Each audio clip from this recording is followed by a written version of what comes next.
All right, here we are. It is February the 24th. It's is it a Wednesday or is it a Thursday? It's Wednesday. Wine Wednesday. It's Wine Wednesday, exactly. And so it's time for Wine of the Week.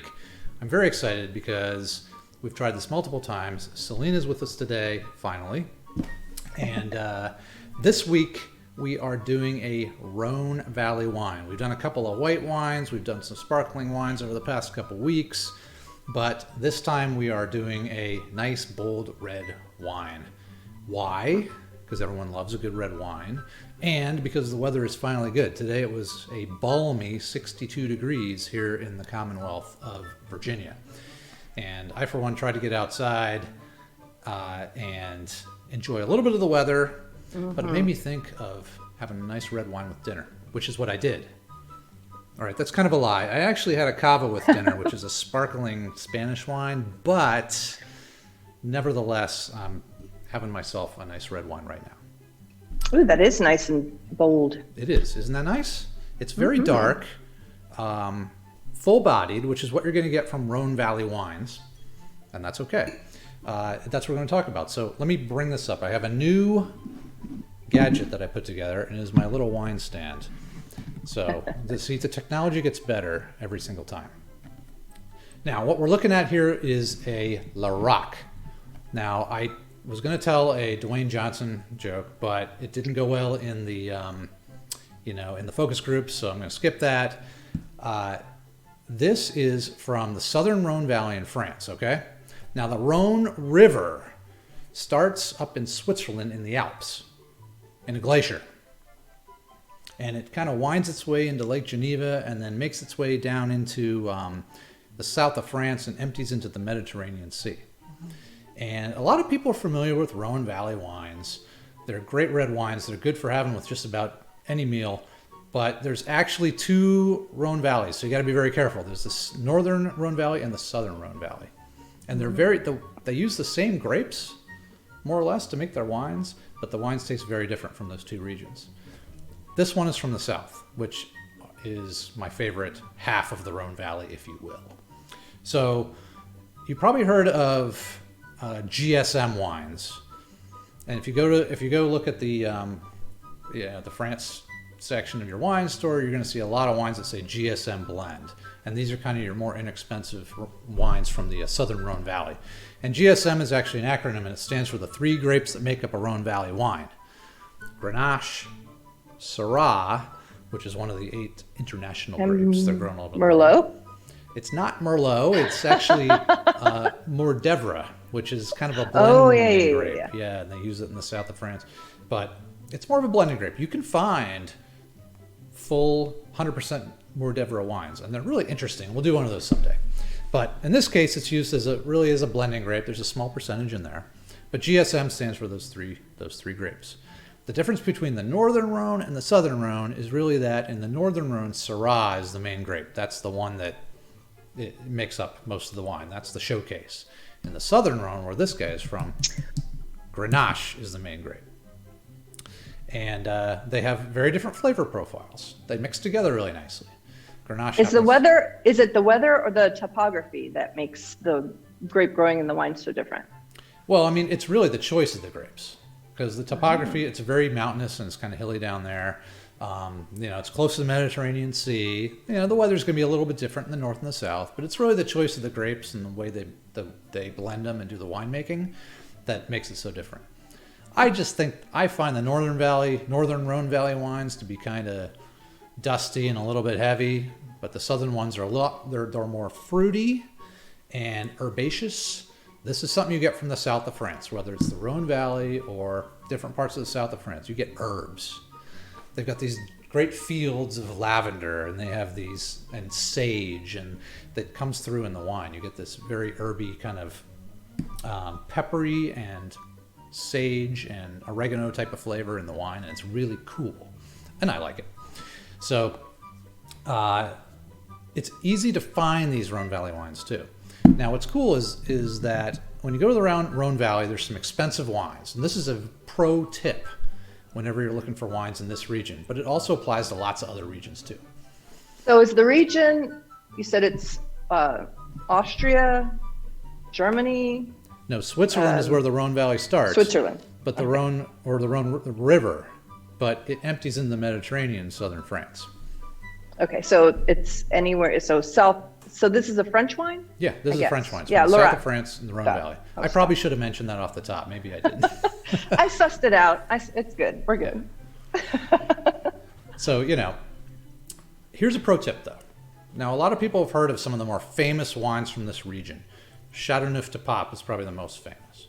And those are expensive. Even if you go to the total wine, you're going to spend at least $50 on a bottle of that. And if you go to a restaurant, you're going to spend 2 or 3 times that much on a bottle of Chateauneuf du Pape.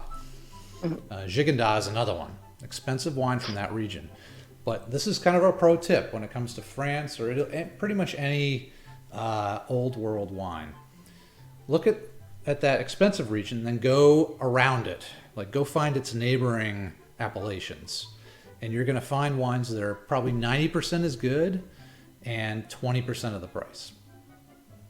And this is a good example of that. So Lirac actually sits off to the west of Chateauneuf du Pape, to the west, on the western bank of the Rhone River. And you get some of this, you get the same characteristics you're going to get from an expensive Southern Rhone wine, but you're going to get it for a lot less money.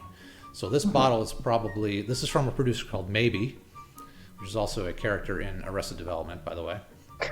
And it probably runs $20 to $22. So pretty inexpensive for a really high quality wine. You get a lot of value for your money on this guy. So one of the things I like to do is kind of take a quick look at the label and run through these things, because reading these labels is always important to be able to figure out, to learn more about what you're doing and figure out about different wines you can buy. So the vintage at the top, 2018, is the year the grapes were harvested. Okay, so does this wine not need to age? This wine will age well, and it'll do well with age, and it'll kind of change its flavor over time and be interesting. You don't need to. With Rhone Valley wines, you can drink them right out of the chute, and they're going to be good. Now, 2018 is the year that was harvested, not necessarily the year it was released for sale. Based on different appellations and areas, there's different rules as to how long it has to be aged before they can sell it. I don't know what the deal is with this one. I don't know what the rules are. But Lorac is the name of the place. That's the appellation. So it's a commune or a town or whatever you want to call it to the west of, in the western part of the Southern Rhône Valley.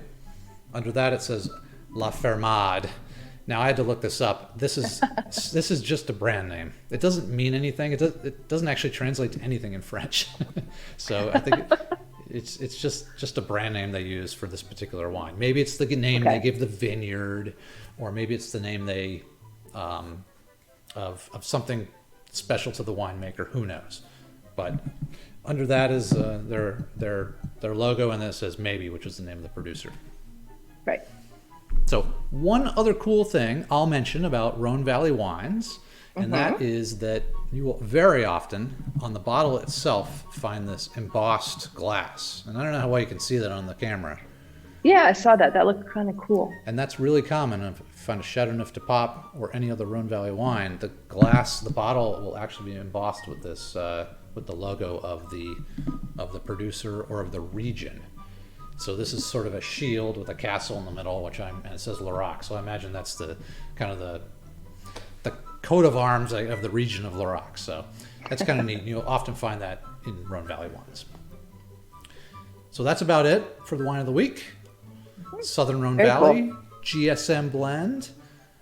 If you want to jump into them, you can look for this in particular, or you can look for anything that says GSM on it. You're going to get the same grape blend and get an idea what that tastes like.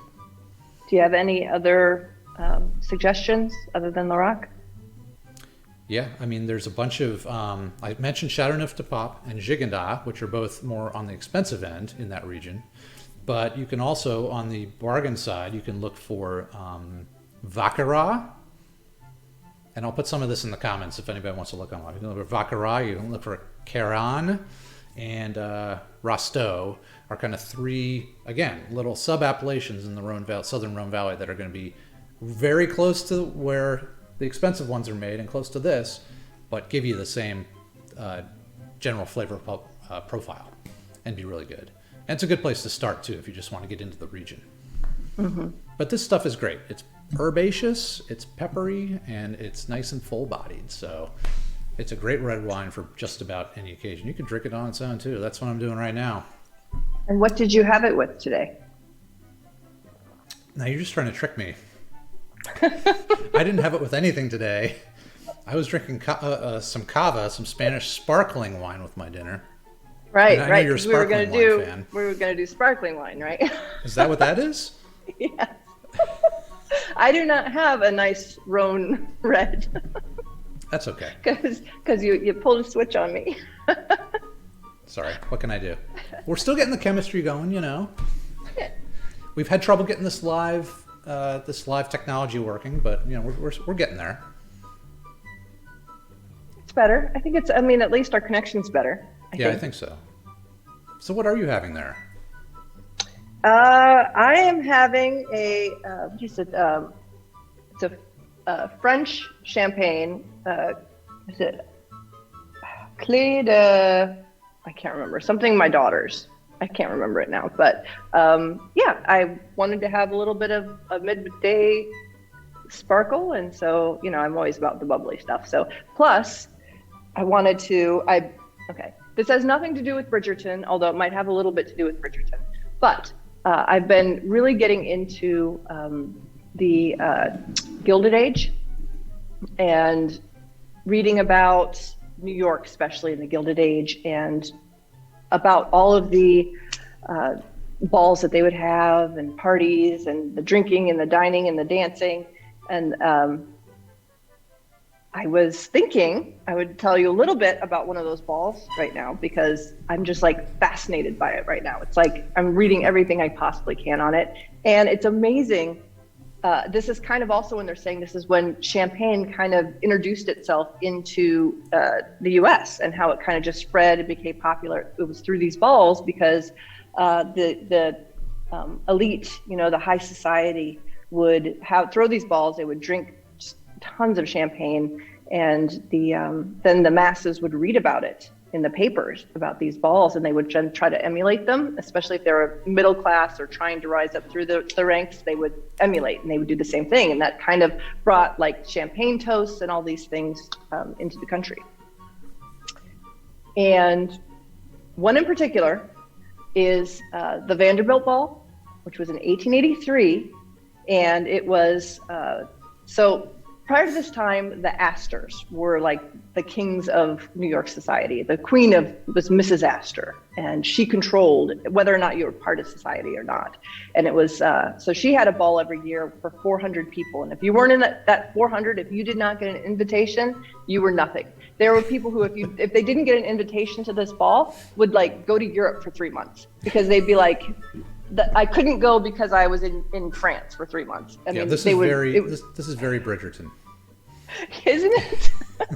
So at that around in the 1880s is when a little family called the Vanderbilts started coming into money, and they were new money, and they were trying to make it into society. And Mrs. Astor did not like Mrs. Vanderbilt and would not invite her to her balls. So Mrs. Vanderbilt decided to throw her own, and it became like the ball of the century. Everybody was so excited about it. It was a costume ball, and Mrs. Alva Vanderbilt came as a electric light. That was her costume. Anyway, so Mrs. Astor did not get invited, and Mrs. Astor's daughter was absolutely beside herself because she could not believe she was going to miss this ball. And so Mrs. Astor started inquiring behind the scenes, and Mrs. Vanderbilt said, well, she's never invited me over, so I don't know her, and if I don't know her, I can't have her at my ball. And so Mrs. Astor invited Mrs. Vanderbilt over, and that was her ticket into society. But this ball, the important thing here, other than Mrs. Vanderbilt dressing as a light bulb and Mrs. Astor getting her ass handed to her, was there were 1,200 people who attended this ball, and they drank $65,000 worth of champagne, which in our money is almost $2 million. Nice. So not bad. if you can imagine what it was like to be in New York high society in the late 1800s and drinking $2 million worth of champagne in one night. Yeah. This is why I'm now obsessed with this age. That's funny. That's funny. Yeah. No, but everyone is always obsessed with champagne and who's drinking what, right? I mean, you mentioned that, and we've talked about this idea of doing kind of news segments, like what's happened the past month in wine. So, after the inauguration, on January 21st, there were articles, okay, what champagnes did they drink at the inauguration dinner? And that was in the news. I don't have it in front of me, but that was big news. After the Super Bowl, they didn't drink champagne, but what sparkling wines did they pop the corks? What was it that they celebrated with, right? It's always in the news. It's not just, okay, there was a celebration. What champagnes were they drinking? What sparkling wine? It sort of goes hand in hand with kind of high society and, what are the celebrities up to, right? Right. So, yeah.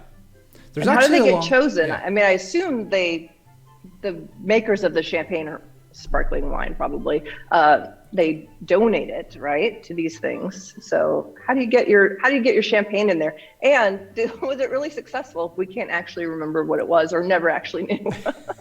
It's less important what what champagne it was versus how many American dollars were spent on it. So that's what determines whether it was a good party, I think. Anyway, good story. Thank you for sharing that. We could do champagne shows all year long and never run out of material, by the way. But I know. I'm going to close it out and we'll take one more look at the wine of the week. Okay. Somebody, I won't name names, but somebody wanted to know what's a good food to pair this with. You might know her. She's in the chat. But this is good with meat. This is good with red meat. Okay, this is one of those red meat wines.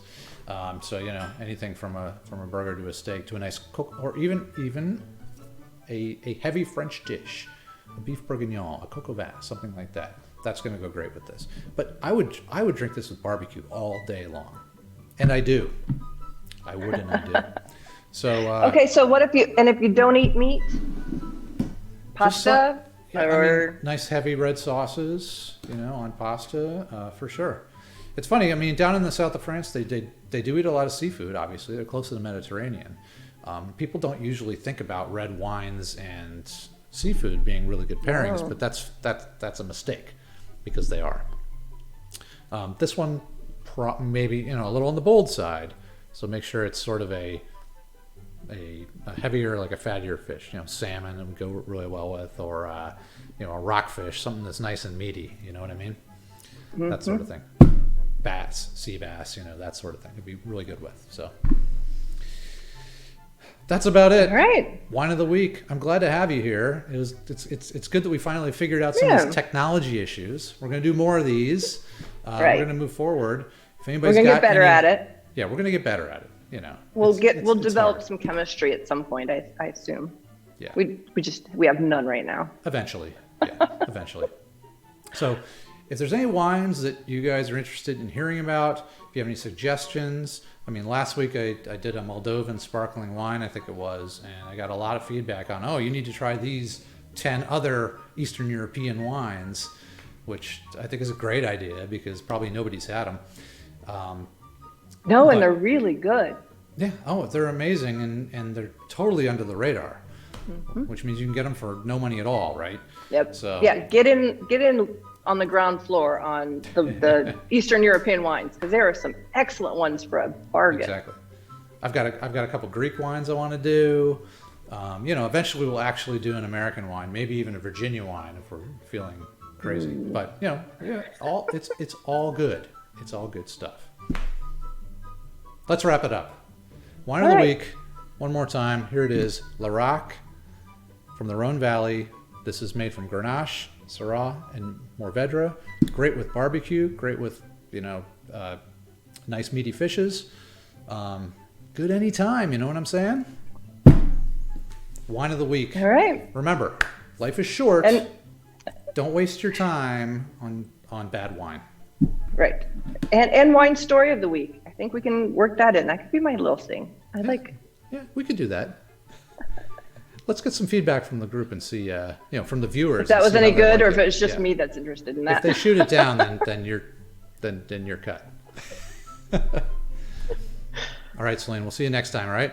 All right. Cheers. Bye.